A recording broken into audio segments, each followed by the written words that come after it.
દર્શક મિત્રો, નવજીવન ન્યૂઝમાં આપનું સ્વાગત છે। થોડાક દિવસ પહેલા સ્થાનિક સ્વરાજ્યની ચૂંટણીના પરિણામો જાહેર થયા।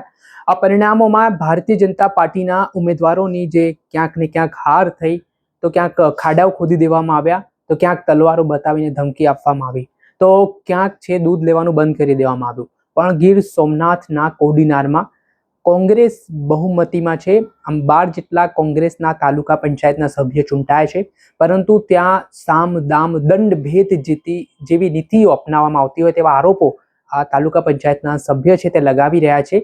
ને આ જેવી સ્થિતિ નિર્માણ પામી છે કે જનતાએ જે જનાદેશ તેમનો આપ્યો છે, પણ આજે તેમને અલગ અલગ જગ્યાએ વસવાટ કરવું પડી રહ્યું છે, કેમ કે તેમને અલગ અલગ પ્રકારે ધાકધમકી આપીને ભાજપના નેતાઓ પર આરોપ લાગી રહ્યા છે કે તેમને જોડવા માટેના પ્રયાસો કરવામાં આવી રહ્યા છે। આમ કહેવાય છે કે કોડીનાર તો એ પૂર્વ સાંસદ દિનુ બોગા સોલંકીનો ગઢ, ને આ ગઢમાં આ વખતે કોંગ્રેસે જે જીત પ્રાપ્ત કરી છે, ક્યાંક ને ક્યાંક આ વસ્તુ સહન નથી થતી એવા આક્ષેપો સામે આવી રહ્યા છે। તો આપણી સાથે જે જીતેલા ઉમેદવારો છે કોંગ્રેસના, તેમની સાથે વાતચીત કરીએ। જી, આપનું શું નામ છે? મારું નામ છે લક્ષ્મણભાઈ નાથાભાઈ પરમાર। લક્ષ્મણભાઈ, તમને કેમ અમદાવાદ આવવું પડ્યું? તમે કોડીનાર તાલુકા પંચાયતના સભ્ય છો, ચૂંટાઈને આવ્યા છો, તો શું સ્થિતિ ત્યાં રહેવાથી અમારી માથે પ્રેશર આવે, પૈસાનો ફુગાવો કરીને એ લોકો અમને દબાવે છે। એ માટે અમારે અહીં અગ્નિક સાહેબનું ત્યાં સ્થળાંતર થવું પડ્યું છે ને હાઈકોર્ટ સુધી જવાની અમારી અપેક્ષા છે। અમે અહીંયા પૂગ્યા। એટલે ત્યારે તમે જ્યારે જીત્યા તો કઈ રીતના ફોન તમને કોના દ્વારા આવ્યા, અને શું તમને એવું લાગે છે કે ધાક ધમકી મળે કે આ ફોન તો સાહેબ એમાં એવું છે કે અજાણ્યા નંબર ઉપર કોલ કરાવે, પૈસા કે તમે બોલો, પૈસા તમે કોઈ એટલા પૈસા દેવા માટે ત્યાં છે, પણ અમે કોઈ હિસાબે પૈસા લેવા માટે રાજી નથી। ને એસસી સીટ ઉપર તું લડીને આવેલો વ્યક્તિ છું, કદાચ નહીં ગમે એટલે પૈસો દે તો હું ખરીદવા એવો નથી। એ અમારા મતદારોને યાદ રાખવું, કદાચ ને ગમે એટલો પૈસો દઈ દે તું ખરીદાય એમ નથી। કઈ તાલુકા પંચાયત સીટ પરથી આપ ઉમેદવાર છો? કડોદરા। તો આજે તમે દ્વારકાએ ગયા હતા, એ વાત મળી છે, કંઈક તમને ધમકાવવામાં આવ્યા હતા, એમાં શું મામલો હતો? દ્વારકામાં અમે રાતે સૂતા હતા ને અચાનક દ્વારકા પોલીસ ત્યાં અમારી ઉપર તાટકી કે અમે કોઈ ગુંડાગર્દી કરીને, કોઈ મરણ કરીને કેમ આવે, કોઈનું ખૂન બૂન કરીને, એવી રીતના અમને બધાને દબોચવામાં આવ્યા। 150 પોલીસોનો કાફલો આવ્યો ને ધાક ધમકીથી બધાને ઢળીને બહાર કાઢેલા હતા। અમને પૂછ્યું કે તમે સેવ કોણ, તમારું આઈડી બતાવો, તમે કોઈ ડ્રેસમાં કોઈ એક વર્ધીમાં નતા, એમને બધા આવીને બધા ઢળીને કાઢી લીધા। કોઈને કપડા અમારા તો પહેરેલ નતા। એટલે એ લોકો શું કામ આવું કરી રહ્યા છે? જે સામે પક્ષે જે લોકો છે, જે હારેલા પક્ષ છે, એટલે એને એક બે અમારી ખેડવાથી આવું કરે તો અમારી એકાદો ખડે, અમારી કોઈ ખડે એમને। કોડીનારમાં કોંગ્રેસ ને પક્ષ ને બેહવાની જ છે તાલુકા ઉપર, એ નક્કી જ છે, જે કરવું એ કરી લે। એટલે એ લોકો આવી રીતે અલગ અલગ હથિયાર ઉપનાવે કે જે કરવું એ અમે બેસવાના છે। અચ્છા, આ મામલે તમે ગુજરાતના પ્રદેશ પ્રમુખને રજૂઆત કરી, તમારી કોઈ લીગલ ટીમને રજૂઆત કરી? આજે સમસ્યાઓ થઈ રહી છે। હા, અમે હાઈકોર્ટ લગી આજે આવે, કાલને આવી। ગુજરાત પ્રદેશ પ્રમુખને તમે રજૂઆત કરી? હા, જાણ કરેલી છે। જી કાકા, આપ કઈ સીટ પરથી ચૂંટાયા છો? અમે કણવાસણ, કોડીનાર તાલુકાનું કણવાસણ, ગોલ્લી ખાન, ચવાણી ખાન, દક્ષિણા અને ઓજી વિસ્તાર। આમ કહેવાય કોડીનાર એટલે કે પૂર્વ સાંસદ દિનુ બોગા સોલંકીનો ગઢ, ને એમાં આ વખતે કોંગ્રેસ બહુમતીમાં આવી છે, તો શું કામ તમને આવી રીતે અલગ અલગ સ્થળો બદલવા પડી રહ્યા છે? એને સીટમાંથી આ કોઈ નાનો માણસ હોય, ધાપ ધમકીથી જો કોઈ માણસ એક તૂટી જાય તો એને 12-13 થઈ જાય, બે માણસોને તોડવાનો કોશિશ કરે, એટલે અમે બધા ફરવા આવ્યા હતા ને દ્વારકાના દર્શન કરવા આવ્યા હતા। પણ આવી અમને ખબર નથી કે આવું કોઈ અમારા પર આવો મારો કરીએ। અમે તો ટેસ્ટથી હુતા હતા, રાતે સાવ્યું પણ ક્યાંથી લઈ આવ્યા, અને દરવાજા ખોલીને ઉપર કેમ બોલો હાવ જો મારણ કરે એ રીતે મારણ કરી માથે સડી બેઠા। અને કપડા પર, હા, એટલે પોલીસ વાળા હતા એ તો અમને ખબર જ નથી, ડ્રેસ સાદો હતો, એટલે અમને તો બીક લાગે કે આવી ગયા અમારે ખૂન કરવા। પછી અમને કે તમે હાલો જલ્દી બેસો ગાડીમાં। ભાઈ અમે ગાડીમાં બેસીએ કઈ રીતે? અમારા માણસો તો કોઈ નથી આવ્યા છે, અને તમે મને કઈ રીતે લઈ જાઓ? એ કે તમારા બધા આવી જાય, હાલો ને ગાડીમાં બેહો નહીં। મેં કોઈ એમ ગાડીમાં ન બેહો, અમારા માણસો દેખાય તો જ બેહું, બાકી તમે તો આ અમારો ખૂન કરવા લાગો છો એવું લાગે છે। તો અમે થોડા ખૂની છે, અમે પોલીસ છે, પોલીસ તમારો કોઈ આમ ડ્રેસ તો નથી, ડ્રેસ તો 2-3 જણાનો છે, પણ આટલો ડુપ્લિકેટ ડ્રેસ પણ મળે કોકને પહેરીને આવો તો અમને શું ખાતરી? તો કે એ બધી ખાતરી તમને દ્વારકા આવો એટલે કરાવી દેવું, સાહેબ ને અરે સરસા કરો, અમને કઈ ખબર નથી, તમે બેસી જાઓ હાલો કે। એટલે અમને ઢળીને કેમ બેહાડી દીધા, બેહાડી ત્યાં સાઈડ દ્વારકા, દ્વારકા લઈ ગયા ને અમને અડધી કલાક પોણો કલાક બેહાડીને પછી સાહેબે બોલાવ્યા. સાહેબ તો હવે પીઆઈ નું તો અમને નામ ન આવડતું હા. એ કે તમે શું કામ આવ્યા? ભાઈ અમે ફરવા આવ્યા, દ્વારકાના દર્શન કરવા આવ્યા. તો તમારે અહીંયા આવવાનું રોકાવાનું કારણ શું? રોકાવાનું તો અમે બધા દર્શન કરવા આવ્યા અને રોકાણા. અમે પંચાયતના સભ્ય છે છૂટાઈ ગયેલા. અમે 2 દિવસ રોકાયા, ધજા ચડાવવાની છે, અમારે માન્યતા રાખી હતી, અમે આખા સભ્ય ફરવા આવ્યા. તો એટલું બધું તમારે રોકાવાની સાહેબ, અમે રોકાવું તો 2 દિવસ, આજે 5 દિવસ રોકાય. હવે ઘડી હાંજ વાર ફરવા નીકળીએ, બાકી તો ફરતા નથી, તડકો છે અને અમારે 5 દિવસ રોકાય પછી નીકળી જવાનું છે. પછી એ વાત થઈ. તો તમને કોઈની દબાણ? અમને કોઈનું દબાણ નથી. અમારી પાર્ટી, અમે સંસાઈ આવ્યા, અમને કોણ દબાવે? અમને દબાણ હોય તો હામી પાર્ટી નું હોય, અમારી પાર્ટીમાં ક્યાંથી દબાણ હોય? અમે એ કઈ ને પછી તો એ અમને લઈ ગયા ને બેહાડ્યા. પછી અમારા લીધું તો એમાં તો અમારું કઈ હતું જ નહીં. નિવેદનમાં તો અમારું કઈ હતું જ નહીં. એ કે તમને કોઈ દબાવ્યા? અમને કોઈ દબાવ્યા નથી, કોઈ સીપીને નથી લેવા. અમારે સેન્સાઈ, અમારે ખર્ચે અહીં ફરવા જાય, ભગવાનના દર્શન કરવા. પછી શું થયું? પછી તો બસ પછી લખણ કરીને અમને સહી કરી દો.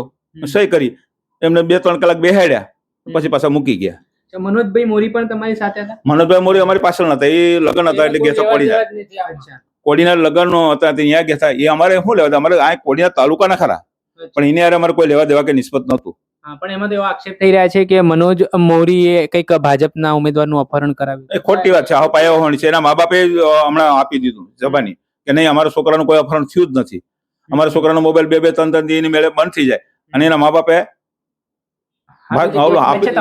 તમને કઈ રીતનું પ્રેશર હાલ કરવામાં આવે? અમને કોઈ જાતનો બીજો પ્રેશર તો અમને તો ક્યાંથી કરીએ કે અમે અહીં છે તો વિપક્ષ જે બીજા પક્ષના લોકો પણ આ રીતે પૈસાથી, તનથી, મનથી, ધનથી કોઈ પણ રીતે અમારા ભાઈ હોય, કોઈ કાકા હોય, મોટા પપ્પા હોય, એને મોકલે. આપણે તો હરુભર તો એ આવતા નથી.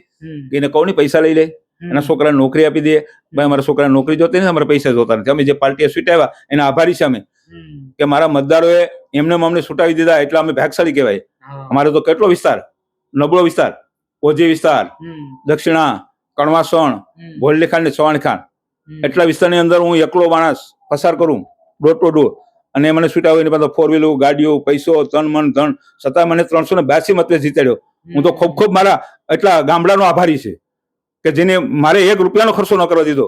તમે તારે ફરો કે બાપા અમે તમારી હારે છે, પ્રેમ, અને એને મને જીતાડ્યો. લોકશાહીમાં તમે આ બધી લોકશાહી કઈ રીતે જુઓ છો કે તમને આવી રીતે દર બદર ભટકવું પડી રહ્યું છે? તમે કઈ રીતે જુઓ છો આ બાબતો? ભટકવું ન પડે, સારા કામ કરો, સેવા કરો. મેં 5-15 ઘરને તો કેળો આપી દીધો મફત. જમીનમાં એને બાવડું થાય એમ હતા. મેં કહ્યું મારા ખેતરમાં હાલો, મફત હું તમને કેળો આપી દઉં.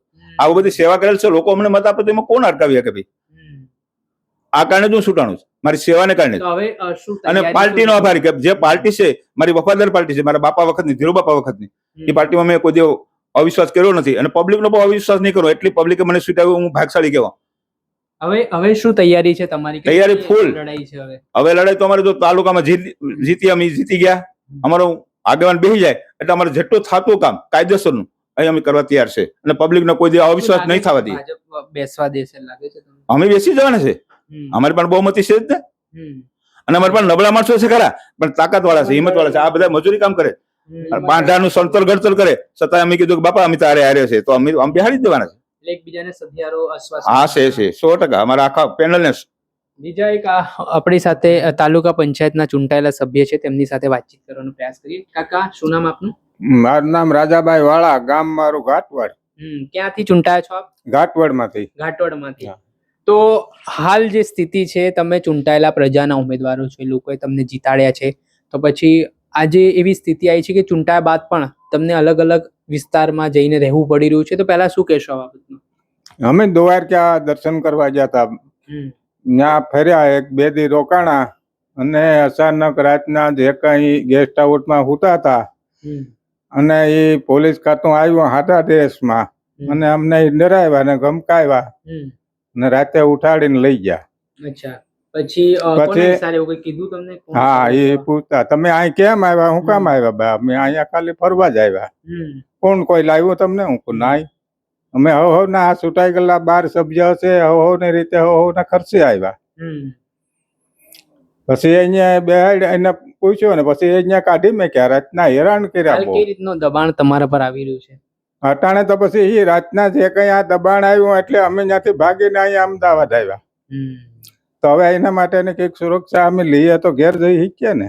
બિલકુલ, એટલે તમને ડર છે કોઈ હા હા, ડર તો છે ને. સુરક્ષાની માંગ છે. સુરક્ષાની અમારી માગ છે. જો ન્યા એટલું થયું દ્વારકા તો પછી અમારા ગામમાં જઈ કોડીનારમાં અને આ વધારે ડર લાગે ને. તો કોનો ડર છે તમને? કોણ છે? આ ભાજપ વાળાનો, બીજો તો કોણ હોય? એવું છે. તો એ લોકો આમ તો લોકશાહીની દુહાઈઓ આપે છે કે લોકશાહીમાં લોકો સર્વે સર્વા ચૂંટતી હોય તો એમાં સ્વીકારવું જોઈએ, તો પછી આવું કેમ કરી રહ્યા છે લોકો?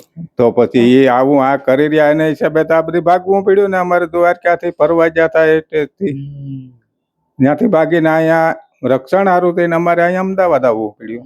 કોડીનાર તાલુકાના સરખડી ગામેથી કોંગ્રેસ પક્ષથી ચૂંટાયેલી ઉમેદવાર છું અને દિનુભાઈ સોલંકીને મારે એટલું જ કહેવું છે કે એ કહે છે કે હું ક્ષત્રિય છું અને નારીની સુરક્ષા કરું છું. તો એને મારે એટલું કહેવું છે કે એ ક્ષત્રિય છે તો અમે પણ ક્ષત્રાણીઓ છે અને અમારી સુરક્ષા કરવા માટે એ લોકો કહે છે. તો રાત્રે 12 વાગ્યા પોલીસ મોકલી હતી અને એ લોકો અમારી રૂમની અંદર ઘૂસી ગયા પૂછ્યા વગર. તો શું આ એ નારીની સુરક્ષા છે? ભાજપ સરકાર ને રાજ્ય પોલીસને પણ કહું છું કે તમે અમારી નારીની સુરક્ષા માટે કહો છો તો આ નારીની સુરક્ષા છે. અને એ લોકો અમને દબાણ કરે છે અને ધમકી આપે છે અને પોલીસ મોકલે છે. અમને અમારી ધરપકડ કરી છે પોલીસે અને 12 વાગે અમને કીધું કે તમે ચાલો પોલીસ સ્ટેશને. શું અમારો શું ગુનો છે કે અમે પોલીસ સ્ટેશને આવી શકીએ? અને અમે કોંગ્રેસના ઉમેદવારો જીત્યા છે તો હું કોંગ્રેસ પક્ષમાં રહેવું કંઈ ગુનો છે અમારો? તમારી ભાજપ સરકાર 30 વર્ષથી ચાલે છે તો અમે લોકોએ કોઈ દિવસ એવી અપીલ કરી છે? તો આજે અમારી સરકાર આવી છે તો તમે પણ અમારી સરકારને વ્યવસ્થિત સ્થાપવા દો. મહેશભાઈ, આપ કોંગ્રેસના મહામંત્રી છો, કઈ રીતે જોઈ રહ્યા છો? કેમ કે કોંગ્રેસે આ વખતે કહેવાય કે બહુમતી હાંસલ કરી છે કોડીનાર સીટ પર. કોડીનાર તાલુકાની અંદર આમ જોઈએ તો છેલ્લા 35 વર્ષથી બીજેપીનું શાસન છે અને એક તરફી છે અને ત્યાં અમિત શાહના પાર્ટનર ગણવામાં આવે દિનુભાઈ બોગાભાઈ સોલંકી કે એ પૈસાથી લઈ અને પોલીસ કે પોલીસ ખાતું એવું છે કે ત્યાં કોડીનાર છે એ અમારું પોલીસને તો અમને એવું લાગે ઘણી અહેસાસ એવું થાય કે એ રાજમોતી પોલીસ સ્ટેશન હોય ને એવી રીતના લાગે છે. મને ખાલી કોડીનાર લાગતું હતું. હવે તો મને તો ગુજરાતનું એવું લાગ્યું કે ખરેખર ગુજરાતનું પોલીસ સ્ટેશન છે ને નામ બદલાવવું જોઈએ, નામ લખવું જોઈએ ખરેખર બીજેપી પોલીસ સ્ટેશન. કેમ કે જે બનાવ બન્યો અમારા 13 સભ્ય જ્યારે ચૂંટાણા એમાંથી અમારા 12 છે એ કોંગ્રેસના તાલુકા પંચાયતના સદસ્ય છે ને એક અમારા જિલ્લા પંચાયતના હતા સુનિલભાઈ રાઠોડ કે વડનગર સીટ પર જીત્યા. એટલે એ તમામ લોકોની એક માનતા હતી કે અમારે દ્વારકાના દર્શન કરવા જાવ અને ત્યાં ધજા ચડાવી. એટલે અમારા તાલુકા પ્રમુખ પિન્ટુભાઈ બારડ એની સાથે ગયા. આ તમામ લોકો મિત્રો ત્યાં રોકાણા, 2 દિવસ દર્શન કર્યા. પણ જ્યારે ધજા ચડાવવા નહીં ને તો ત્યાં કંઈક ટ્રાફિક હશે એટલે એ લોકો ત્યાં રોકાણા. એટલે રાત્રિના સમયે 10:30 કે 11 વાગ્યાની આસપાસ પેલા સાદા ડ્રેસમાં પોલીસ આવે છે કેટલી બધી. એટલે સુનિલભાઈ મને ફોન કરે કે મહેશભાઈ પોલીસ કંઈક અમને ગોતે છે. કે શા માટે ગોતે? મેં કીધું કે કોડીનાર મતલબ અફરાની ફરિયાદ અમારા નામને આપી લાગે. એટલે અહીંયા એક હું નીચે છે ને મને અહેસાસ થયો છે એટલે એ બિચારા ઉપર ગયા એટલે નીચેથી ડુપ્લિકેટ ચાવી લેવામાં આવી રિસેપ્શનમાંથી હોટલની, દ્વારકા હોટલની અંદર આ પોલીસ દ્વારા ડુપ્લિકેટ ચાવી લઈ અને સીધા રૂમની અંદર આ લોકો કેમ આપણે આતંકવાદી હોય એ રીતના સીધી રેડ કરવામાં આવી. કોઈએ લુગડા પણ નહોતા પહેર્યા. રાત્રે બધી સૂઈ ગયા હતા 11 વાગ્યા. એટલે જે રીતના ચડ્ડા પહેર્યા એવી રીતના ઢળી અને લઈ જાય. એમાં અન્ય અમારા લેડીઝ હતા ત્યાં ઉમેદવાર, અમારી બહેનો હતી, માતા હતા અને દીકરીઓ પણ ત્યાં હતા, એના સંતાનો પણ સાથે હતા. તો એ પરિવારની અંદર જ્યારે ભારતના બંધારણમાં એવો નિયમ છે કે 6 વાગ્યા પછી કોઈ પણ ઘેરે જવું હોય તમારે તો લેડીઝ કોન્સ્ટેબલ ભેગા હોવા જોઈએ. આ તો એની બદલે એ લોકો બંધારણને પણ સાઈડમાં રાખી અને સીધી રેડ કરી અને લેડીઝની અંદર રૂમમાં ડાયરેક્ટ કરી ગયા સૂતા તેમાં. એટલે આ એક ભારત દેશની અંદર ત્યાં ગુજરાતમાં પણ એક શરમજનક એક ઘટના કહેવાય કે બીજેપીનું શાસન હોવા છતાં બીજેપીના લોકોને એટલી ડર શા માટે છે? એક સામાન્ય કોડીનાર તાલુકા પંચાયત ખાલી આવે છે એમાં એનું કારણ એ છે કે દિનુ ભોગા સોલંકીનો ગઢ ગણાય દેવળી ગામ, કે ત્યાં દિનુ ભોગાને 700 મતથી આપણે હારવું પડ્યું. અને જ્યારે ગુજરાતના મિનિસ્ટર ડોક્ટર વાંઝા સાહેબ, તો વાંઝા સાહેબના ગામની અંદર વાંઝા સાહેબ પોતે 450 થી 500 મતથી આપણે હારી ગયા. એટલે અત્યારે હાલની અંદર જે 12 સભ્યો છે અમારા છે, અપક્ષ છે, એવી અમને ટેકો જાહેર કરો એટલે ટોટલ એના 11 છે. એટલે અમારા ઉમેદવારોને આ લોકો ખરીદવાના પ્રયત્ન કર્યા પણ કોઈ ખરીદાણા નહીં. જ્યારે એ લોકો જીતવા માટે હરક ઘેરે 500 રૂપિયા દીધા, એના વિડીયો પણ વાયરલ થયા છે. એની પોલીસ ફરિયાદમાં મેં આપેલી છે હાલમાં. એટલે આ લોકો અત્યારે અમારા ઉમેદવારોને ધમકાવે, જાણે કે પેલા પૈસાથી વાત કરી તો પૈસાથી કોઈ ખરીદાણા નહીં. પછી આવી રીતના ખોટી ફરિયાદ આપવામાં આવી અપહરણની. જ્યારે અપહરણની ફરિયાદ આપવામાં આવી તો એમાં છેલ્લે મનોજ મોરી કરીને છે, અમારા કોડીનાર તાલુકાનું આમ જોઈએ તો ગૌરવ કહેવાય, અને ભભુઆ માણેક છે એના પાર્ટનર છે, અને બીજેપીના એ માણસ છે. એના શાળા પણ વર્ષો પહેલા બીજેપીમાં હતા, પણ એને જ્યારે ટિકિટ ન આપી બીજેપી, એટલે અમારી સાથે એ કોંગ્રેસમાં ચૂંટણી લડી. એટલે આ માટે દિનુ ભગા એને ધમકાવે, મનોજ મોરીને. એનું પોલીસ છે એને સાંજે 9 વાગે ધરપકડ કરી લઈ અને ગોંધી રાખવામાં આવે. જ્યારે એના ઘરના દક્ષાબેન જ્યારે ઇન્ટરવ્યૂ આપે છે સોશિયલ મીડિયામાં અને વાયરલ થાય, પછી અમને ખબર પડે કે ભાઈ મનોજભાઈને તો દ્વારકા પોલીસે લઈ અને ગીર સોમનાથની ક્રાઇમ બ્રાન્ચને આપવામાં આવે છે. જ્યારે કોડીનાર લાવવામાં આવે તો જે ફરિયાદ આપી જે વ્યક્તિએ, એ પરિવાર એવું કહીશ, જ્યારે ફરિયાદમાં એવું લખ્યું કે ભાઈની રેન્જ રોવર ગાડી 16 તારીખે મારીને આવી અને ઉપાડી ગયા, તો ઓલરેડી એ રેન્જ રોવર ગાડી તો આપણે શોરૂમમાં પડી, 15 દિવસથી રિપેરિંગમાં પડી. પછી મનોજભાઈએ ત્યાં સ્ટેટમેન્ટ લખાવ્યું કે ભાઈ તમે તાર મારું લોકેશન કાઢી લ્યો, બરાબર, મારું લોકેશન તમે ચેક કરો, મારી ગાડીની અંદર કેમેરા હશે એની ગાડીમાં. એ તો બહુ મોટો આપણે ઉદ્યોગપતિ માણસ છે, એને કોડીનાર અને રાજકારણ કંઈ નિસ્બત નથી. હા, પણ એ કારણે સમાજ ઉમેદવાર છે પ્રવીણભાઈ રામ, એમનું અપહરણ કરવામાં આવ્યું. ના ના, એ ખોટી વાત છે. એ પોતે આપણે બીજેપીમાં છે, મનોજભાઈ મોરી છે. એ તો બીજેપીના માણસો છે, એને કોંગ્રેસને શું અમને નિસ્બત છે એ માણસને? એ તો ત્યાં સમૂહ લગ્ન હતા, કારડિયા રાજપૂત સમાજના સમૂહ લગ્ન હતા, અને કોડીનારની અંદર મોટા પાયે એ લોકો દાન કરે છે મનોજભાઈ. એટલે એ સમૂહ લગ્ન અંદર આવ્યા હતા અને બીજે દિવસે એ માણસ રવાના થઈ ગયો હશે, તો ત્યાંની ધરપકડને પાછું કોડીનાર લાવ્યા. એટલે સ્વયં કોડીનારની અંદર 18 વરણ છે, એ લોકો ત્યાં રોડ ઉપર ઉતરી ગયા. એટલે પોલીસને ન છૂટકીને છોડવો પડ્યો. એને દબાવવાનું કારણ હતું, મનોજભાઈને દબાવવાનું કારણ હતું કે મનોજભાઈના શાળા સુનિલભાઈ રાઠોડ એ અમારે જિલ્લા પંચાયતના ચૂંટણીમાં જીતી ગયા 4200 મતથી. એની નીચે જે કોંગ્રેસના 2 ડેલિગેટ છે, બરાબર, એ સુનિલભાઈના ખાસ મિત્ર અને ટેકેદાર છે. એટલે એ માટે દબાવી, આ મનોજભાઈને દબાવે તો મનોજભાઈ છે એ સુનિલ છે, બરાબર, એ પણ ટેકો જાહેર કરે બીજેપીને, ને ઓલા 2 જણા, એટલે અમારી કોંગ્રેસ સરકાર ન બને. એટલે આ માટે અમે હાલમાં અત્યારે આનંદ યાજ્ઞિક સાહેબ અમને સપોર્ટ કરે છે. ત્યારે રાત્રિના સમયે જિગ્નેશભાઈ મેવાણી અને અમિતભાઈ ચાવડા, પ્રદેશ પ્રમુખ અમારા, ઓલરેડી આખી રાત એ 2 વ્યક્તિ જાગ્યા. અને ત્યારે આઈજીને યારે કોન્ટેક્ટ થયો, ત્યારે અમને ખબર પડી કે અમારા તમામ કાર્યકર્તાને લઈ અને પોલીસ દ્વારકા, મીઠાપુર અને ઓખા 3 પોલીસ સ્ટેશનની અંદર અલગ અલગ લઈ જવામાં આવ્યા છે. ત્યારે અમને જાણવા મળ્યું. અમને તો એવું હતું કે આ લોકો ક્યાંક આપણે લઈ ગયા ને કોણ લઈ ગયું કંઈ ખબર નથી. જ્યારે અમે સવારે ત્યાં જઈએ હોટલમાં, ત્યારે અમે હોટલના મેનેજરને મળીએ કે ભાઈ તમારો સીસીટીવીનું અમારો ફોટેજ જોઈતો, કે તો આપણે પોલીસવાળા રાતે લેતા ગયા, કે બધી કાઢી ગયા છે, કે અમારું રિસીવર ને જે આવે ને ડીવીઆર રિસીવર જે આવતું હોય એ બધી કાઢી ગયા છે. હાલ કોડીનારમાં શું હાલત કહી શકીએ આપણે? કોડીનારની અંદર સ્થિતિ અત્યારે એવી છે કે અમારા આ ઉમેદવાર તો અમારી સાથે છે અત્યારે, બરાબર, પણ એનું પરિવાર ક્યાંક ને ક્યાંક અસલામત છે. હા, ક્યારે એના દીકરાનું અપહરણ થાય, ક્યારે એના કોઈ પરિવારનો મર્ડર થાય. જ્યારે અમિત જેઠવા કેસની વાત કરું, કે અમિત જેઠવા કેસમાં જ્યારે ધર્મેન્દ્ર ગીરી જ્યારે સ્ટેટમેન્ટ આપતો હોય સીબીઆઈ કોર્ટમાં, તેના છોકરાનું અપહરણ કરી લેવામાં આવે, એવી સ્થિતિ છે હાલ. હું અત્યારે કોંગ્રેસના એક આગેવાન તરીકે કામ કરું છું રાતનેથી, તો મારો પરિવાર પણ સેફ નથી. તો શું માંગ છે આપની રાજ્યના પોલીસ વડાથી, ગીર સોમનાથના જે એસપી છે એમનાથી? કેમ કે આમ તો વરઘોડા નીકળી રહ્યા છે, કાર્યવાહી કડક થઈ રહી છે, અને આશ્વાસન આપ્યું છે ગૃહમંત્રી કહી રહ્યા છે કે કાયદામાં રહેશો તો ફાયદામાં રહેશો. એ તો ખાલી નામની વાત છે. હાલમાં તમે જો તો ગુજરાતની અંદર હરેક વિસ્તારમાં બીજેપીના નેતાઓ છે તલવાર લઈને ફરે છે, એવા વિડીયો વાયરલ થાય છે, બરાબર. જ્યાં આપણે લાઇટના થાંભલા નાખે તો લાઇટના થાંભલા કાઢી નાખે આ લોકો. એટલે તમે બીજેપી સાથે રહ્યો તો તમે સલામત, નકર જો તમે કોંગ્રેસ કે અન્ય પાર્ટી સાથે તમે રહ્યા કે અપક્ષમાંથી લડાય તો તમે સલામત નથી દેશની, ગુજરાતની અંદર એવી સ્થિતિ થઈ ગઈ અત્યારે.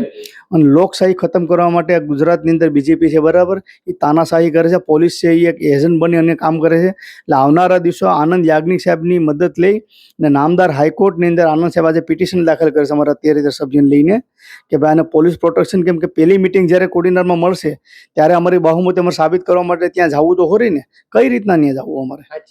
એટલે અહીંથી અમને જ્યારે પોલીસમાંથી નહીં, પણ અમને જો સીઆરપીએફનું અમને એક ટુકડી આપે અને મારા 13 અમારા જે કેન્ડિડેટ છે, બરાબર, ત્યાં લગી પહોંચાડે, એવી અમે નામદાર હાઈકોર્ટની અંદર વિનંતી કરવાના છે. એટલે આવનારા દિવસોમાં અમારા આનંદ યાજ્ઞિક સાહેબ થ્રુ અમારા લીગલ ટીમની અંદર અમે અમિતભાઈ ચાવડાને પણ વાત કરી અને જિજ્ઞેશભાઈ આ બે નેતાને વાત કરેલી છે, એટલે એ લોકો અમને ફોલોઅપ કરે છે અને ત્યાંથી અમને આપણા આનંદ સાહેબ છે બરાબર, એ ટૂંકમાં સોશિયલ વર્કર તરીકે લોકોને મદદ કરે છે. એટલે અત્યારે અમે આનંદ યાજ્ઞી સાહેબની આ શેપ છે. ઓકે.